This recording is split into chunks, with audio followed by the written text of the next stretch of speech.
are the thoracic ballistic whips. So if someone has limited thoracic mobility, that's often causes a problem with shoulder, cervical, lumbar, hips, almost anything that involves trunk rotation, which is basically needed for any sport or walking or running, anything in life. So this is one of my go-to areas to treat dysfunction. It doesn't often hurt, but it's not no pain, no problem.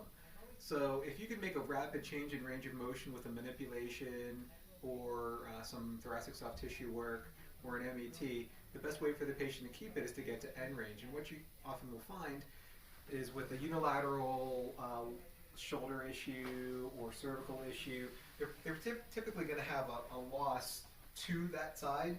So if one direction is limited more than the other, the reset for the patient to do hourly at home is a ballistic whip, because that really gets to end range. So normally I'll give them a target of my hand being slightly behind them. I'll start off to the side and I'll start going further and further until I'm kind of right behind their spine. So I tell them to cross their hands like this, puts it right on the sternum, and then they are to whip back as fast as they can. But not like thoracic, not like scapular retraction, but if they keep their hands on the sternum, then that ensures that they're really rotating from the thoracic spine. And every once in a while, I just cue them to bring that scapula down because they tend to hike the upper trap, so you don't want that to irritate the cervical spine.